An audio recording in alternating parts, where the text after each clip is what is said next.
In this video, we're going to look at a heat engine example where we work with the heat energy, the work, and efficiency. So in this problem, we have a particular heat engine that expels 6,820 joules of energy into the environment, and it converts the rest to work with an efficiency of 32%. We want to know what the input energy is, how much work is done, and if the power is 6,160 watts, what is the time per cycle? So the first thing we want to think about when we are working with heat engines is to just recall this little schematic that usually comes up when you're learning about heat engines. So you have your heat engine here. And usually this is drawn showing that you have a heat source, and we call this Q, we call the heat coming from the source QH, and that is going into the heat engine. And so heat is a form of energy. So what happens to this energy is that some of it is converted into work and used for some purpose. And then the rest of it is actually lost to the surrounding environment. So usually when you have some sort of engine, the surrounding environment's going to be colder, and just because of how physics works, you're going to lose some of that energy. And we refer to that as QC. So that's just the heat going to the cold part of the heat engine, which is really just the surroundings. So we call that energy QC. This just means that you start out with QH and it is converted to work and QC. We can also find the efficiency of this machine. That's just going to be the work over the initial energy QH. So E, the efficiency, is the work done over QH. And of course, given this equation here, the work done is also equal to QH minus QC. We get that when we subtract QC to the other side. So we have this over QH, and that can be further simplified to 1 minus QC over QH.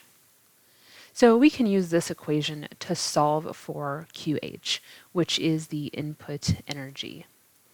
So we have E equals 1 minus QC over QH. So what we're going to do is add QC over QH to the other side. So QC over QH. And then we're subtracting the efficiency to the other side. So I have 1 minus the efficiency. And then we're just going to kind of swap 1 minus the efficiency with QH. So multiplying both sides by QH, dividing both sides by 1 minus the efficiency. And that's going to give us QH is equal to QC over 1 minus the efficiency. So now we can go ahead and plug in our values. So, and just to be clear, where it says the engine expels 6,820 joules of energy, that's our QC. So QC equals 6,820 joules. And our efficiency was given as 32%. So as a decimal, we just write that as 0.32.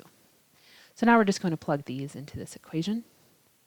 So that's 6,820 joules divided by 1 minus 0.32. And that's going to give us QH equals 1.00 times 10 to the 4 joules.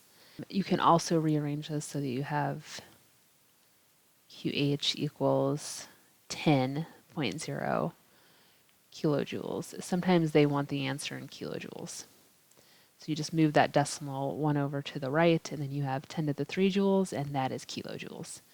So this is the first answer here.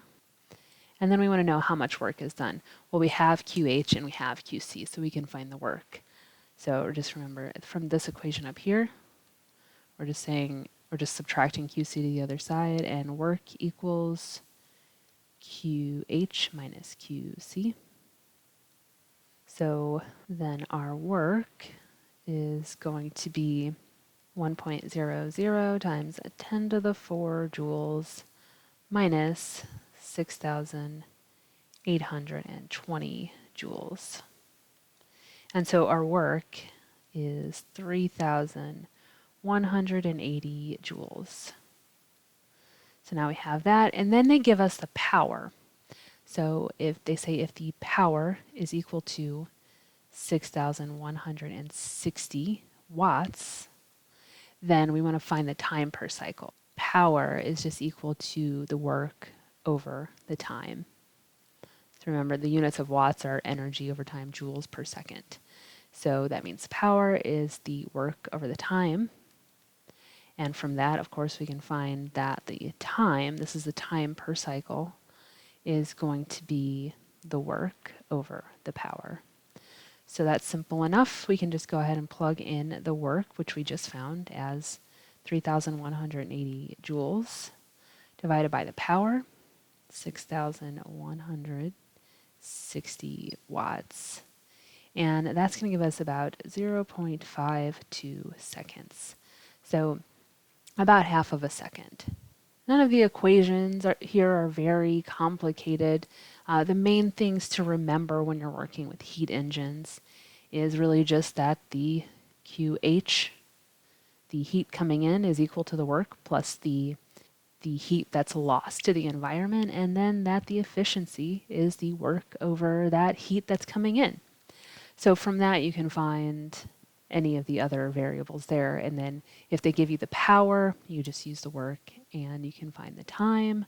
So hopefully that was helpful, and thanks for watching.